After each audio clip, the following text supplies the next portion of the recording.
when to start. Okay. Sure. I think maybe Okay. waiting one more minute. People are still trickling in. Okay.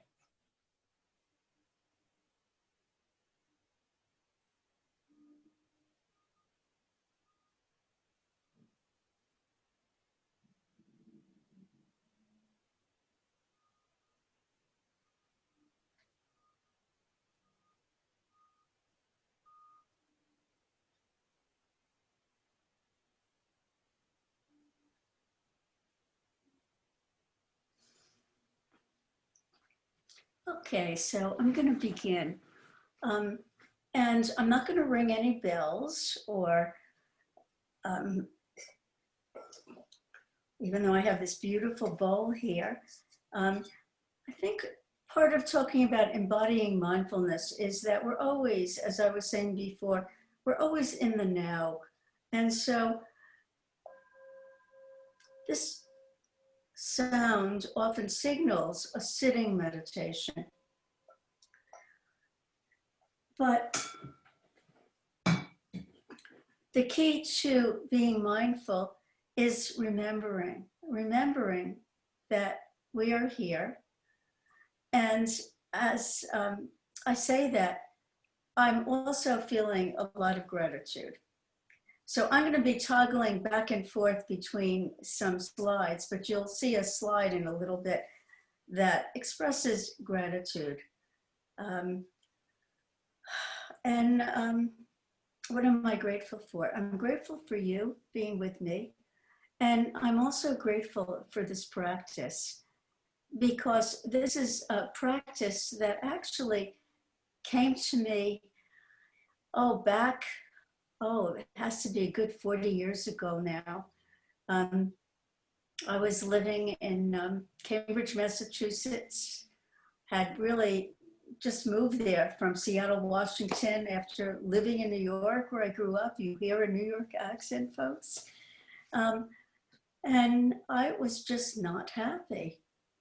I was working in Worcester, Massachusetts, and as a clinical social worker, been a psychotherapist all these years, basically since 75. And at the time, I think I was really into complaining. Now, as I say that, you may have noticed I just took an exhale. And that's one way of being mindful.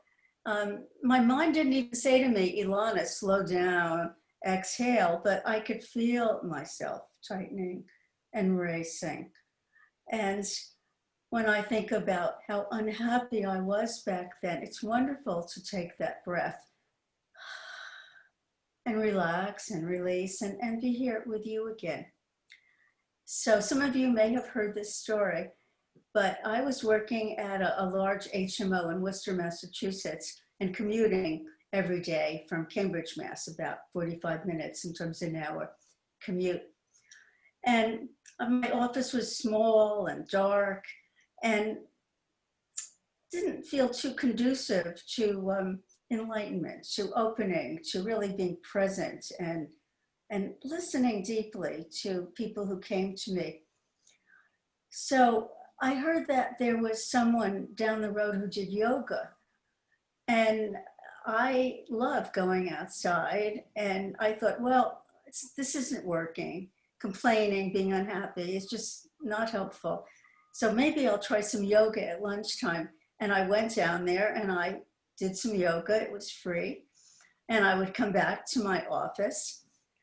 And I actually was much more present, felt actually much happier, more able to really open to some of the pain that as a therapist I was hearing. Because one of the things about mindfulness is there's really no separation. You and I, we're connected. So if you're feeling one way, I'm often feeling that way too. And it's very important to bring awareness to how we are moment by moment so that we can replenish, so that we can continue coming to a place of balance. So you may see me pausing as I'm talking because that lets me come to a place of balance. So I'd come back, I'd do yoga, and then I heard that someone else did meditation another day, and I'd go there and I'd come back, and I, again, felt better, much more awake. And it turns out that the yoga person was John Kabat-Zinn, who some of you may know from mindfulness-based stress reduction. And the meditation teacher was Larry Rosenberg. And this was back around 1980, maybe 81. And the stress reduction program had started in 79. And it was not called mindfulness-based stress reduction because who would come and want to learn to be mindful, right? And meditate. But stress reduction, who doesn't have anyone here not feeling stress at some point? And even back then, when there was no COVID and we were all, I at least was much younger, there was always stress. And to make a long story short, I started giving Larry Rosenberg a ride to Worcester. He was good friends with John Kabat-Zinn, and lucky me, got to quit my job and start working over at with John at Saki Santorelli, and this was actually then 1984. So this has been a part of my life. And I'm saying this story because in the very beginning years, I thought, what the heck? What am I doing here? But being with others has always supported my practice. And also, when I would be with other people who had a meditation practice, I would see that they were happier and somehow more able to withstand some of the stresses of life. So why not me too? So let me toggle to the sharing screen and let's see what happens here. You saw this, and let's hope this works. If you were in my stress reduction class, you would know that there are times when it doesn't work. So I think it's very useful. I feel thankful that this practice has been part of my life. And it helps have perspective. So like even after all this time, the sun never says to the earth, you owe me. Look what happens with a love like that. It lights the whole sky. And I start with gratitude and this saying, because so much that's right, we take for granted. And we're actually trained, and this is physiologically trained to survive. And that means that we are much more attuned to stress and to what is not working rather than what does work for us. And the sun is here when it's here, and it's not when it's not, but it comes again. So it's a wonderful perspective to hold and be able to help us remember to continue to bring awareness to the moment by moment. So let's all take a moment to settle in. And I close my eyes, but you don't need to. You can bring awareness to where you're sitting, to the environment. You can look at the screen, or you can look all around or over the tip of your nose. But letting yourself be aware that you're breathing in. And letting yourself just really feel the breath. Eyes open or eyes closed. We can do this any place, anytime. Experience breath. Experience our aliveness. And this saying is from Thich Nhat Hanh. I learned it when I was at Plum Village many years ago. And he's a Vietnamese monk, and he escaped Vietnam. And he could understand both sides of the conflict. And so he was in trouble with both sides. But what he came up with was little gathas, he calls them. So he says, breathing in, I calm. Breathing out, I smile. dwelling in the present moment. It is a precious moment. So just take a moment to feel what it is to be here. And can we appreciate its preciousness?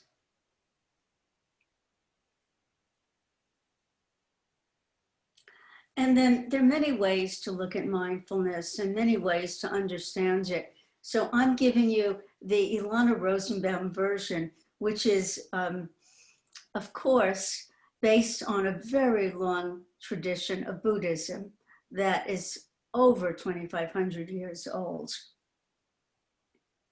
And I'm using a definition that John Kabat-Zinn created many years ago that I see in many different books now, which is consciously. Consciously, we know that we're doing it. It's our intention to bring attention to now.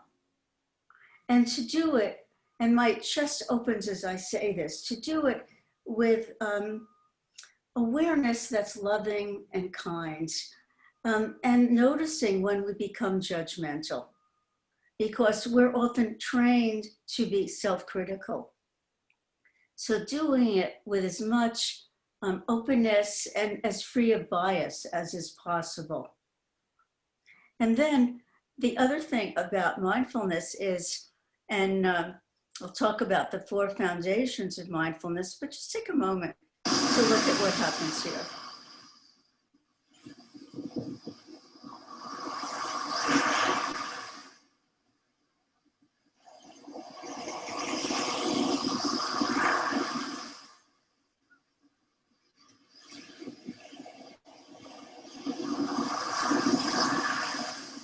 Does anything stay the same? Are you the same now as you were before?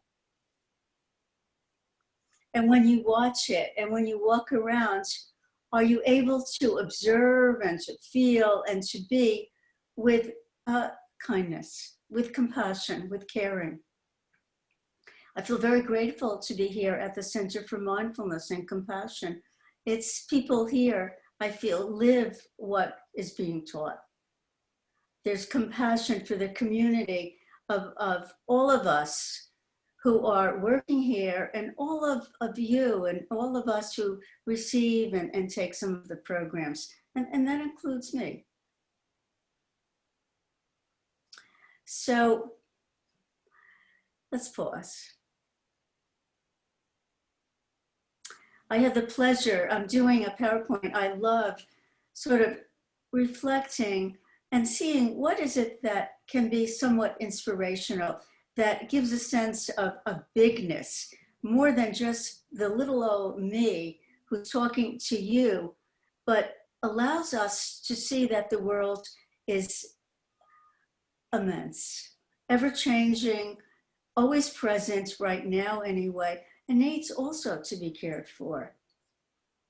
And sometimes we're running so quickly, we can't pause to see it.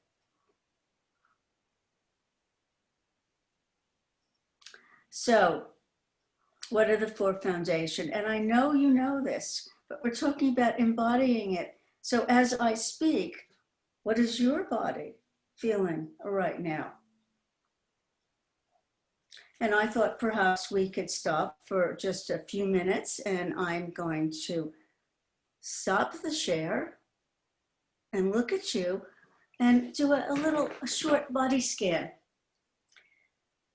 Because a lot of times people think practice is only on the cushion, but in truth, we can do it sitting up, we can do it lying down, we can do it walking, we can do it in any position.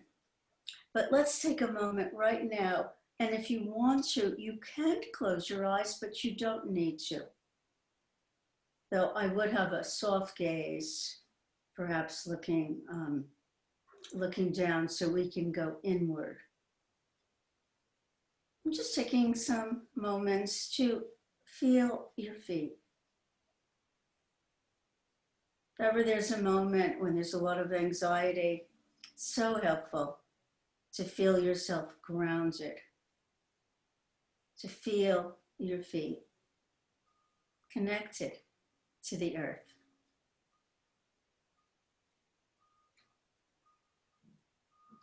And then moving from the feet up through the ankles and the lower leg. And just allowing yourself to be present to what enters your awareness. And there'll be some sensations that you may like and are pleasant. And there may be other sensations that you don't like and are unpleasant. But can we practice bringing awareness to these feelings with some neutrality? That's the second foundation, feelings. Feeling tones, pleasant, unpleasant, neutral. And moving up from the lower legs into the knees. Perhaps feeling breath, moving body. From the knees to the upper legs. Breath continues, each in-breath. Without doing anything, oxygen enters. Without doing anything, an out-breath is a release. Letting us feel the body here. And what are the touch points with the chair? You feel your buttocks, maybe lower back. Is the back supported or not? Moving from the base of the spine up through the spine, through the back, lower back, middle, upper back, and then the shoulders. And let's move down from the shoulders, through the arms, and the wrists and the hands. And by the way, you can follow along with my words, but if there's any strong sensation that arises, naturally you're going to go there. And that's where self-criticism or doubt can creep in. Am I doing this right? Is this okay? Do I have to follow her words? In breath, out breath. Breathing in, calm can come. Breathing out, I smile, accepting what is. And then moving from the arms and the hands up, perhaps into the region of the neck, and just notice how it supports the head. But we're going to move to the front of the body. And if you like, you can put your hands on your belly and just feel how the belly moves with each breath. A little bit like a balloon expanding as you breathe in, deflating as you breathe out. And then moving through the diaphragm into the chest, the whole front of the body, the throat, back into the neck, and your head. And people sometimes say, why did you begin with your feet? And some of you may know that answer, and you don't have to begin with your feet. But it's because we're so often in our head. So I'm not going to say anything for some moments and just letting yourself savor the fact that you have a body,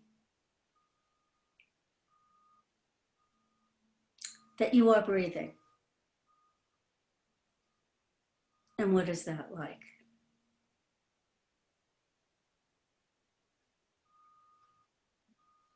The third foundation is mental.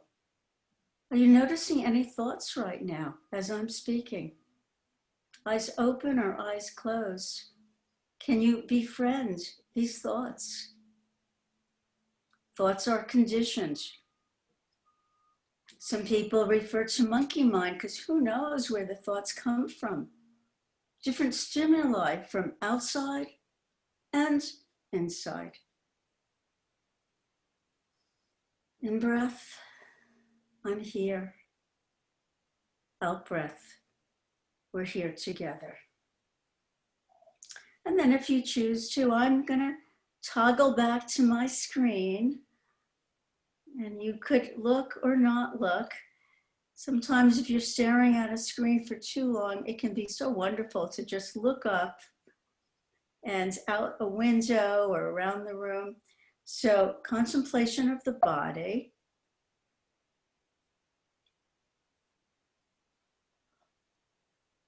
Contemplation of feelings. Do we like it? Do we not like it? Pleasant, unpleasant? Do I push it away? Do I hold it or grasp it and want to keep it if it's pleasant? And what about all that is in between? And you may not be seeing my arms, but I'm sort of like on a balance beam here, trying to come to a place of homeostasis, of balance. Mind, thinking mind. A lot of times people say, is it okay to have thoughts? I should just be focused on one thing. Good luck. If you think you're not going to have any thoughts, it's what's my relationship to the thought? This is mindfulness in daily life. We're bringing awareness to what's happening now in body, in mind, in feelings. And then we are able to open to whatever's happening, to life, life itself, life as it is, right? Sometimes, but ideally, that's part of why we practice. So what we just did is a prelude to something you can stop and do at any point during the day. It's called, it comes from Mark Williams and John Teasdale and Zindel Siegel from their cognitive-based, CBT, confidence-based mindfulness for depression. And it's to every now and then, just stop and open. And just look around you, feel what's here, and then come to a single focus if you'd like. And then move through your body until you feel ready to move on again. That's informal practice. We're always paying attention to what's going on now. What day is it? Asked Pooh. Today, squeaked Piglet. My favorite day, said Pooh. And then there's formal practice, where we set a certain period of time and we try to have less in our environment to distract us, and we allow ourselves to simply open to what's here and our relationship to what's coming, what's going, with the realization that we're not alone. And again, in terms of embodying it, so the body knows that things are always changing. The body knows that I'm subject to influences from my past, and my body will respond to some thought that maybe is a worry about the future. But what helps us remember that we're part of a larger community and we can receive solace from each other. So I'm going to pause again, because that's always a question when we're practicing. Why am I doing this? Like mindfulness, bringing awareness all the time.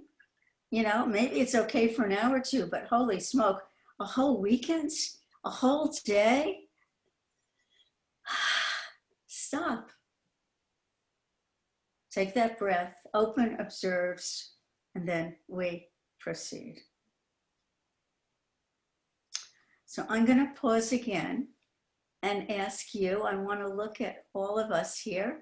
or your names if you don't feel like having your video on, and ask you, why are you interested in mindfulness?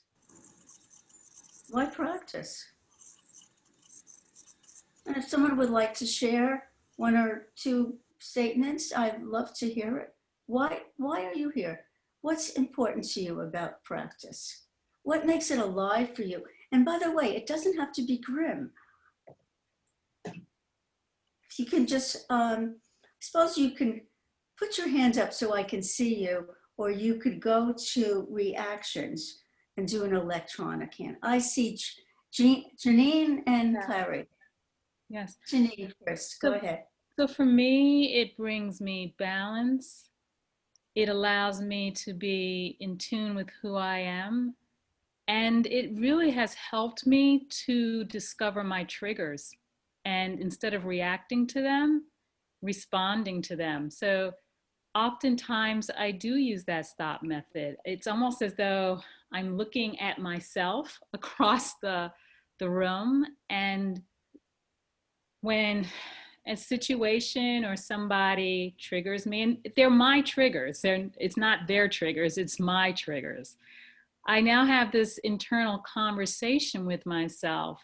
And I do say, these are your triggers, Janine. Just take a step back and reassess the situation before you do anything. Because oftentimes you don't even have to respond. It's just taking that moment, taking that pause to realize this is for me, that this was a personal trigger. So for me, it has brought me balance, being in contact with myself. And this is relatively new to me. I've been doing mindfulness for 3+ years, a practice for almost just as long. And it's actually changed the trajectory of my life. Thank you. So thank you. No, thank you. I hope you can thank yourselves, by the way. I can say thank you, but can you say thank you to you? Hey. Now, I know I'm going to miss some people here. I heard, so Carrie and Data? Yeah, Go ahead. Meena. I think it's given me tremendous clarity. And I find that when I don't meditate, my clarity is fuzzier than when I meditate. And the more I meditate, suddenly I find solutions to the problems I have. So it's kind of very incentivizing, maybe in a selfish way, but it has helped me resolve very gradually a lot of my problems. So the clarity is tremendous for me. And I bet you're not alone. Do others agree? If you want to, you can nod your head and so I can see it, or you can just mentally note it for yourself. It helps. It helps. Thank you. Carrie. Yeah, just there are many things, but one thing that it helps me with is being with things as they are without struggle. So I'm not collapsing, with overwhelm. I can be with things in the middle of things just as they are, even if things are difficult. Thank you. Thank you. And that can certainly be a challenge, right? Being with things as they are. Anyone not get challenged? Finally, it's a myth that if you meditate, everything is perfect. No, it's not.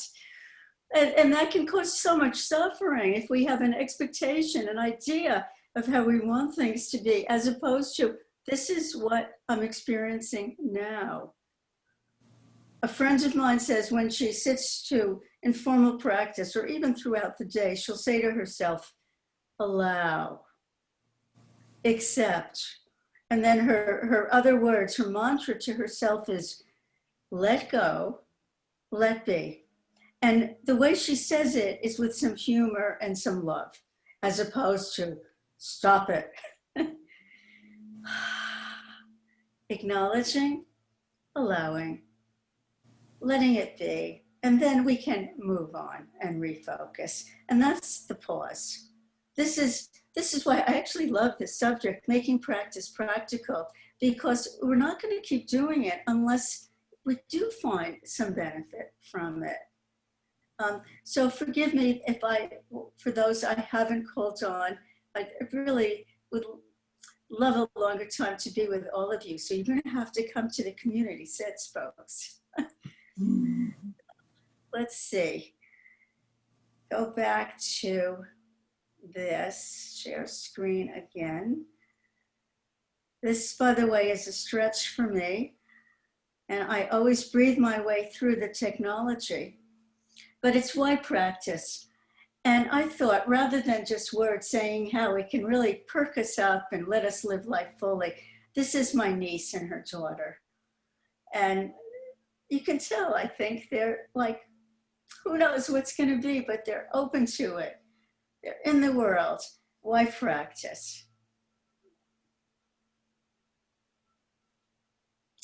And these are John's words, Kabat-Zinn. And I think what he doesn't say here is about persistence, that practice is practice. The more we do it, the more it's easier to know when it's really wise and skillful to just stop and take that breath, open, observe, and then move on. So it helps us gain immediate access to our own powerful inner resources for insight, transformation, and healing. But there is a caveat, and that's patience and repetition and goodwill and support. All of that is needed so that we can learn when we need to move on from a habitual reaction. So this is where neuropsych is very useful. And I like this picture, the brain just being really busy. Because where we place our attention is what gets wired. What fires together is wired together. And the strain of pain lies mainly in the brain. My brother used to work at a pain clinic, and he said every now and then they would all sort of sing this to themselves because our thoughts do make a difference. So I can't carry a tune, but I'd like to invite everyone to take a moment and try it. You can say it out loud, mute yourself. The strain of pain lies mainly in the brain. And I'm going to just unshare for a minute because I want to see how that hits you. To say to yourself, the strain of pain lies mainly in the brain. I think I've got it. Sometimes we can't change the pain, but we can change our relationship to it. And humor really helps, right? The strain of pain lies mainly in the brain. Okay. Sort of miss not taking questions just yet, but hopefully we will have time for a little breakout room. So let's go to this again. And by the way, it doesn't hurt to congratulate ourselves when we actually are open to being with things as they are. And I have this slide up here because it reminds me of a story that some of you, I'm sure, have heard. I know I like telling it. And it's about being with things as they are. And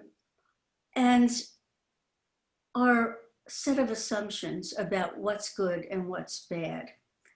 And so in the story, I need to look at you when I'm telling a story.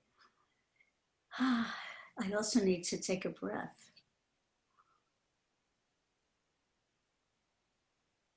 So the story, there's many different versions of it, but the one I tell is about a farmer who lived in the early 1900s. And he had a small farm, a small family, and just one horse and a plow. And the village he lived in was self-sufficient, and they had a little more, but not one of these wealthy places. So it was springtime, and it was time to really plow the land and plant the seeds. And the farmer needed his horse and he needed his plow. And it was hard going, but he would get up early and he'd be out there in the fields. And one day, beautiful day, the horse decides to run away and it breaks free of its reins. And this is like disaster. So his neighbors come over to him and they say, "Oh, we heard that you lost your horse. We're so sorry. That is so bad. We'll help do what we can, but we really can't help you that much." And the farmer just looked at them and he'd say, "Good, bad, who knows?" And he got up even earlier, and his wife helped, his son helped, and he was out there pushing the plow himself. And a week passed, 2 weeks, and one day the horse came back. Only it didn't come back alone, it came back with a whole herd of horses. And again, neighbors came around and they said, "Wow, we thought your luck was so bad, but that's so good." And the farmer looked at the neighbors and he said, "What do you think?" He said, "Good, bad, who knows?" But he enjoyed it. So many times something good happens and we actually feel guilty. He let himself enjoy it because the horse came back with so many beautiful horses and he could loan some of them out, and it was great. And things were pretty good for a while, but maybe a year passed, 2 years, uneventful. And by the way, I do recommend every now and then stopping, perhaps looking around and saying, "Isn't it wonderful? Nothing is happening. Things are just the way they normally are. I'm breathing. I have heat in the house and it's winter.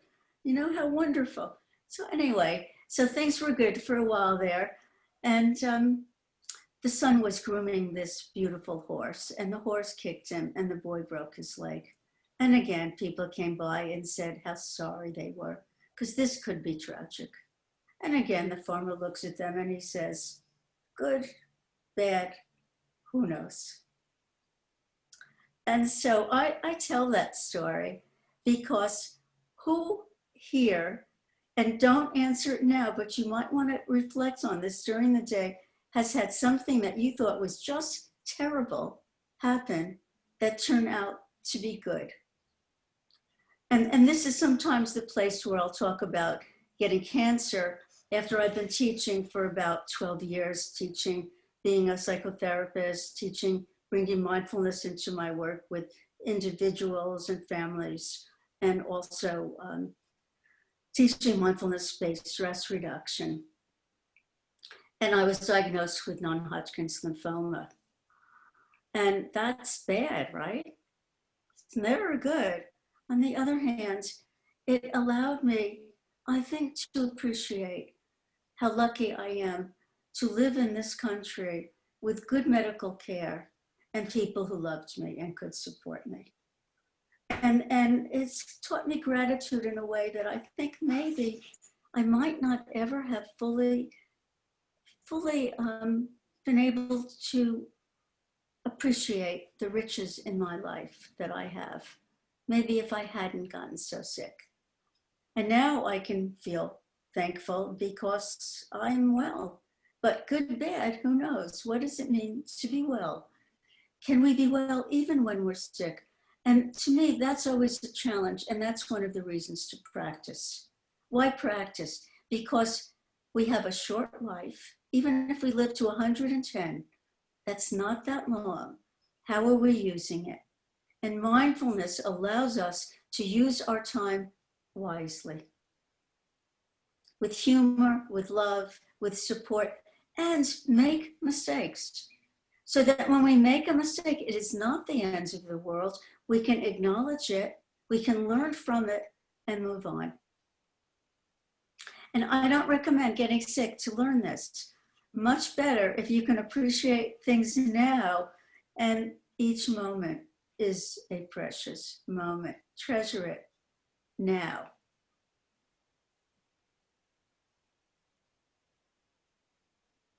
So I never thought how good it was to share the screen because I get to pause. And where are you in the pause, in this toggling back and forth? Because some of it has to do with our expectations. It's hopeless, sir. I've meditated for years, and look, I'm still the same old me. What should I do? This person says, have fun, have fun. What kind of advice is that? Spiritual pursuits aren't supposed to be fun. They require hard work, pain, and suffering. And that's exactly what I intend to do, sir. And he says, we get what we expect. We get what we expect. Our attitude makes a difference. My father, when he lived with us at the end of his life, he had been a paint salesman in New York, Smiling Jack Rosenbaum. And he would have these index cards with little sayings around him to cheer him up. You can't prevent the bird of sorrow from flying over your head, but you can prevent them from building nests in your hair. So I'm going to pause again because it's 12:42 on Worcester time. And I would like us to be able to chat with each other for maybe, 3 minutes. So there's, how many of us are there? 42. So let's have 11 groups. And to talk about how are you practicing? What are you practicing?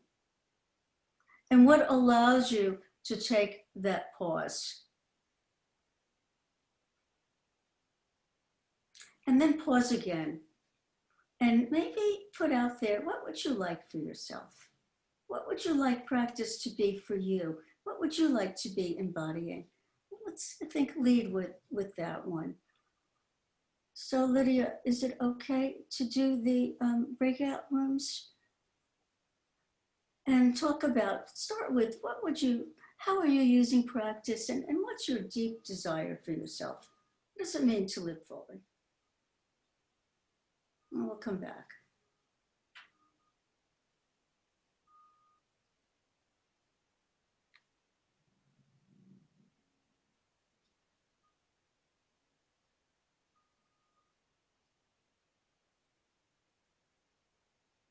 If you don't want to go in a breakout room, that's fine. Then you can breathe.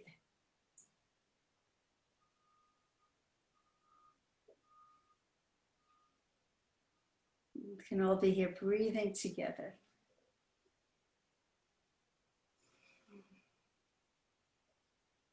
So Lydia, are you timing it for, thank you.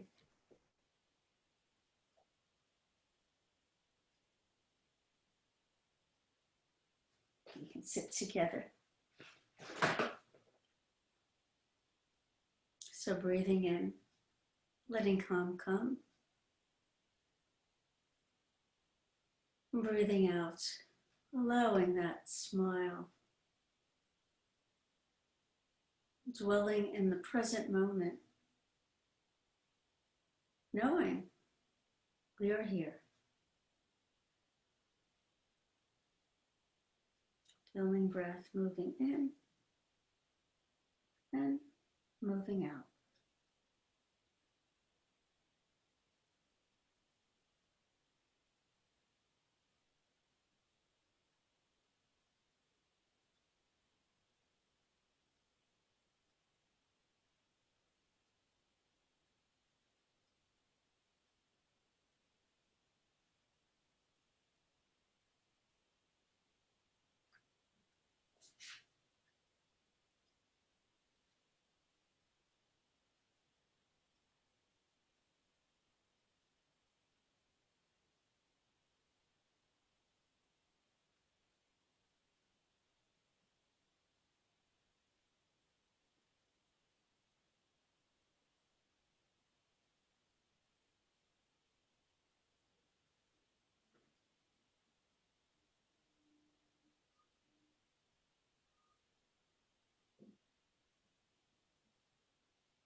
They'll come back in about a minute.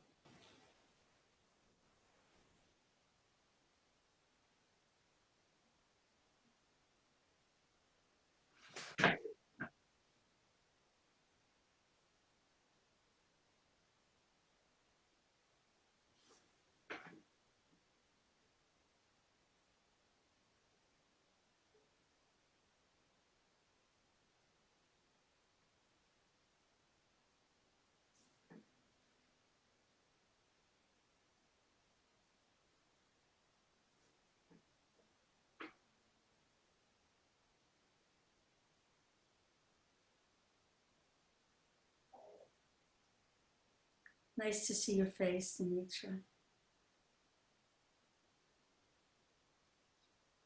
And Lydia too. Thank you for being here.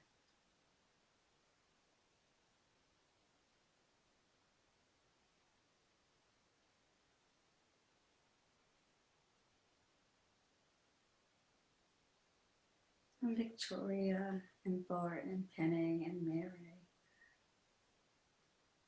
Looks like people are coming back.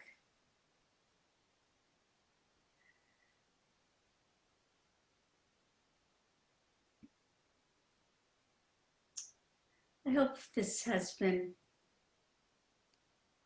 useful for you. Really, what I'd like to convey, so many of you are already so skilled in this, but what I'd really like to convey is to keep at it, and my love for this work, for this being present and being able to be with each other. And so I'll just show you a very quick slide because I'd like to end with a loving kindness meditation and talk a little bit about what it is to do that.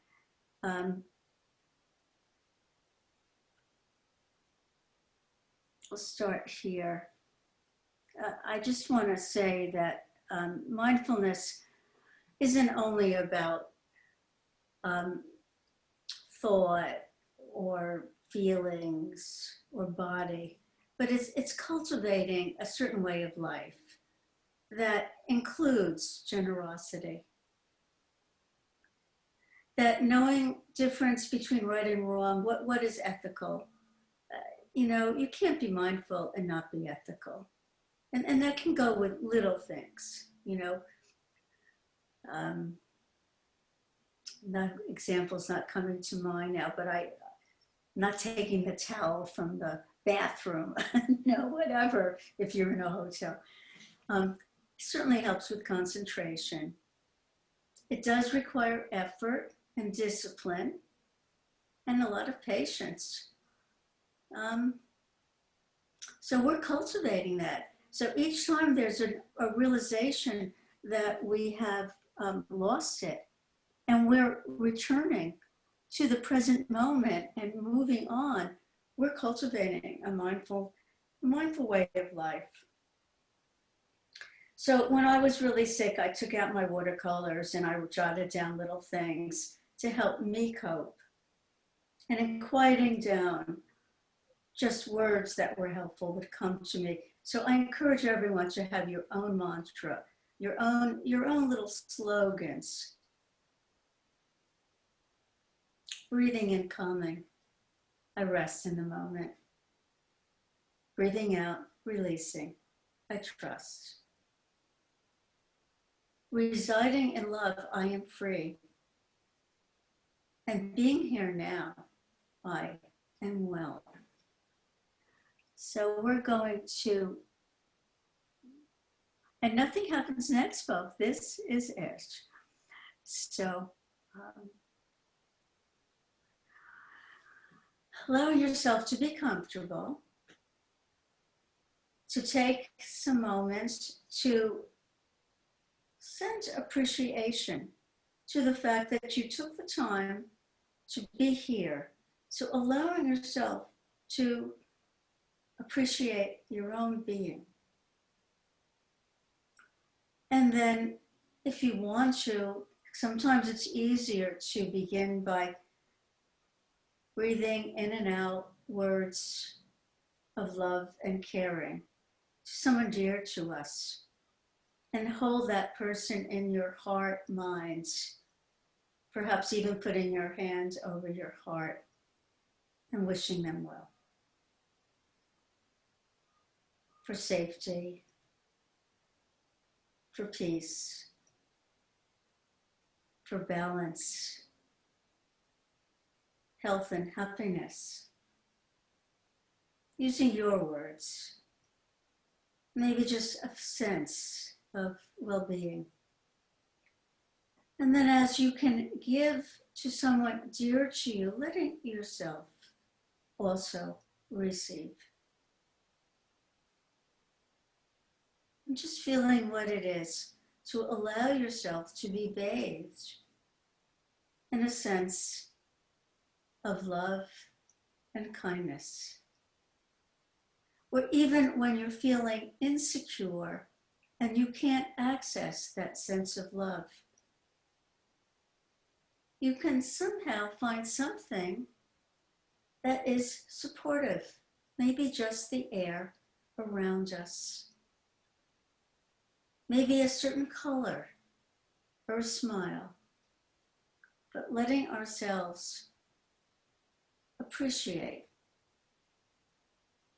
that as long as there is breath, breathing in, breathing out, breath does that. As long as there is body, here we are. And if your eyes are closed, you can open them and send out these wishes to everyone who's here. And just notice what that feels like. And then you can let them close or go inside again. Soft gaze, perhaps, elsewhere. And what is it you would like to receive right now? What is your intention in practicing mindfulness?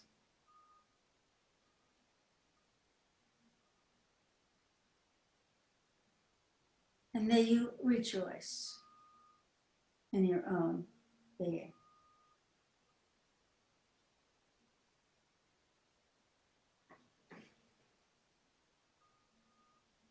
And then opening the eyes again. If they're closed, they may have been open the whole time. And I wish everyone a good day. I think everyone here embodies mindfulness. Thank you so much. And thank yourself for practicing. Take care. I'm going to hang out. You can all say bye to each other. You can unmute. Feel free. And actually, my friend says this is what she does. She has people put their hands up, so we're embracing each other. So if you want to, go ahead. You do the little old chair. Thanks for being here. Hi. Hi. Thank you. Thank you. Bye. Be well. Bye, everyone. Thank you, Elana. Thank you, Lydia. Thank Bye. you. Thank you. Bye. Be safe and be well.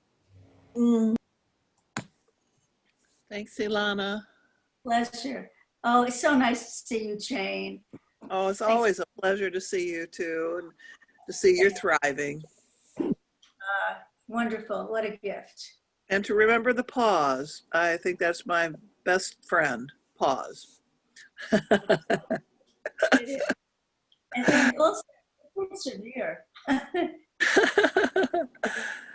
Elena, what is the name of the book you wrote? I wrote one called Here for Now, Being Well with Cancer Through Mindfulness, and the other one is Being Well Even When You're, just you can put my name in, Elana Rosenbaum, it will come up. Okay, thank you. Thanks. Okay, I'm going to sign off. Lydia, anything?